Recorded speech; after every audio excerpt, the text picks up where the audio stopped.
You took a pill this morning, maybe with your coffee, maybe before you even sat down at the table. It took 10 seconds, and you have done it the same way every single morning since your doctor handed you that bottle.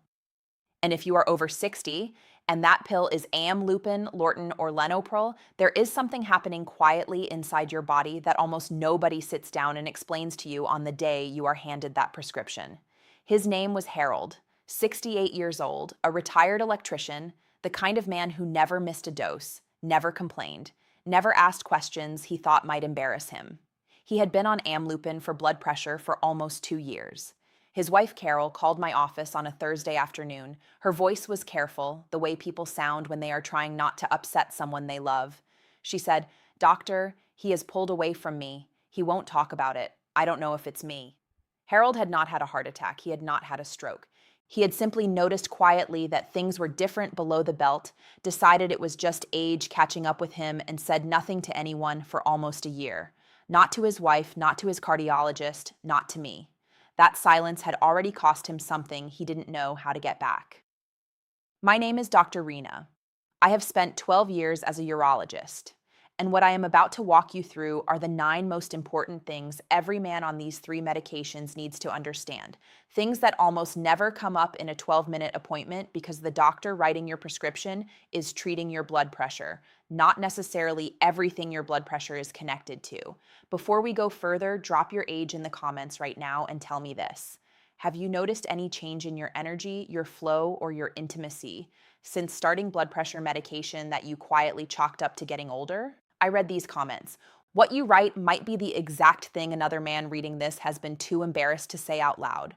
And if straightforward, dignified answers about what's happening in your body are what you're looking for, subscribe now. I publish every week for men who are done guessing. Most men remember the same appointment: a blood pressure cuff, a number, 2 words, it's high, and a prescription. Take this once a day, come back in a few months. Nobody sits down and explains that the same vessels carrying blood to your heart and your legs are carrying blood everywhere else too. So, men walk out assuming the only thing that pill touches is the number on the cuff. The truth is more complete than that, and there are 9 things I want to walk you through. The 9th is the one I wish every man heard before he ever picked up the bottle. Stay with me to the end. Amlodipine, Lortan, and Lisinopril all lower blood pressure, but they work through 3 completely different systems inside your body. And that difference matters more than most men realize. Amlodipine is a calcium channel blocker. The smooth muscle around your artery walls tightens when calcium flows into those cells. Picture small entry gates along the artery wall. Amlodipine narrows how many of those gates stay open. Less calcium gets in, the muscle relaxes, the artery widens, pressure falls. It is an effective, well-studied medication, but the same relaxing effect that helps your blood pressure can shift fluid into your lower legs. And in some men, it can change how blood pools and moves through pelvic circulation as well. This is not a malfunction. It is a mechanical consequence of how the drug works. And it explains why some men on Amlodipine notice changes in firmness or stamina and immediately assume the worst, when what they are actually noticing is a circulation pattern, not a failure. Lanopril is an ACE inhibitor. Your body produces a substance called angiotensin II, which tightens vessels and tells your kidneys to hold on to fluid.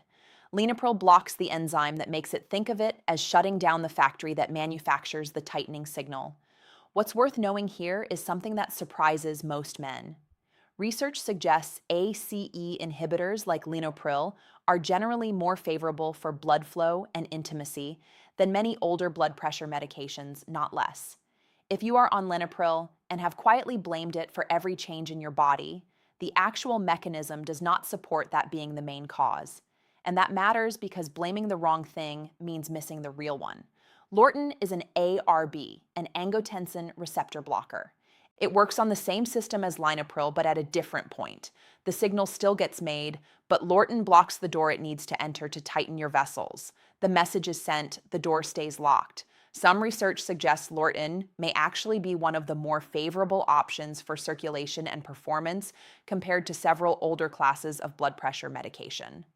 This is the kind of detail that almost never gets said out loud in a rushed appointment. And it is exactly the kind of detail that could have saved Harold a year of silence. So if these medications are not always the villain men assume they are, what actually explains the changes so many men notice after 60. This is the myth most men walk around carrying. They assume the pill is the cause. In my 12 years of practice, the far more common story is this. The same vascular aging that raised your blood pressure in the first place is the same vascular aging quietly affecting blood flow everywhere else in your body, including the vessels that matter most for intimacy. The medication did not create that aging. It also did not erase it. It only manages the number on the cuff. Blaming the pill instead of understanding the vessel means the real conversation never happens. There's a second pattern worth knowing, especially for men on Lisinopril or Losartan. Both can change how your body handles fluid balance, and some men notice more trips to the bathroom at night as a result. This is rarely dangerous on its own, but broken sleep from constant nighttime urination quietly drains energy, mood, and yes, intimacy in ways men almost never connect back to their prescription. Frank, 73, came to see me convinced something was seriously wrong with him. He was exhausted, irritable, and had quietly given up on being intimate with his wife of 41 years because he simply had no energy left for it. He was getting up 4, sometimes 5 times a night.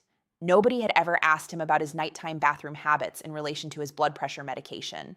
Once we adjusted his evening routine and the timing of his dose, his sleep improved within 2 weeks, and so did everything that depends on a well-rested body. Here is something every man on these medications should write down. If you get sick, vomiting, diarrhea, heavy sweating, unable to keep fluids down, your blood pressure medication can behave very differently in a dehydrated body than it does on a normal day. The same dose that worked perfectly yesterday can drop your pressure too far today. And a dehydrated body is also a body that struggles with circulation everywhere, including where you need it most. If you cannot keep fluids down, call your doctor before your next dose. This is not optional advice, it is a safety rule. The most dangerous assumption I hear in my office is not about a number. It's about a single bad night. One off night does not mean anything is failing. Stress, poor sleep, alcohol, a difficult week, even worry about your own blood pressure can all affect performance temporarily. And men who panic after one off night often create a cycle of anxiety that does far more damage than the original cause ever could. Lawrence, 70, came to me certain his medication had ruined him after one disappointing night with his wife. When we talked through it, slept properly, lowered his stress, and gave it patience instead of panic, the pattern told a completely different story than the single moment did. A single night is noise. A pattern is information. Only a pattern deserves a real conversation with your doctor. Shame doesn't protect your health. It just postpones the conversation that could fix it. That's true of Harold, true of Frank, and true of nearly every man who sits across from me convinced he is the only one this has ever happened to. The deeper truth woven through everything I've told you today, the one I wish every man heard the day he was handed this prescription, is this. None of these 3 medications are designed to restore vitality. They are designed to manage a number, the stiffness in your vessels, the years of wear, the things that quietly changed in your body long before you ever needed a prescription. That is the real story, and it is a story that can still be influenced. Sleep, movement, nutrition, stress, and an honest conversation instead of a silent assumption can do more for how you feel in your body than the pill alone ever will. Because the pill was never meant to do that job by itself. Harold finally came to see me after Carol made the appointment for him. We talked not about his prescription, but about him. We addressed what he had been too proud to mention for almost a year, and within 6 weeks, he told me something I still think about. He said, "I thought this was just what being almost 70 looked like. Nobody ever told me it didn't have to." He went home and told his brother, who had been carrying the exact same silence for 2 years. His brother came in the following month. Getting older does not mean the door is closing on how you feel in your own body. It means paying attention in a different way than you used to. Small, deliberate changes, understanding your medication, protecting your sleep, having the conversation you've been avoiding can hand you back comfort, freedom, and a kind of quiet confidence that has nothing to do with the number on a cuff. That is not a consolation prize. That is the actual goal. If this changes how you see your own prescription bottle, send it to the man in your life who still believes this is simply what aging looks like and that nothing can be done about it. That belief is sitting quietly in more homes than you'd think, and in too many of them it has gone unspoken for years. I am Dr. Reena, 12 years in urology, and every one of them spent trying to give men back the conversation nobody else is having with them. Subscribe so you never miss the answer to the question you've been too embarrassed to ask. I'll see you in the next.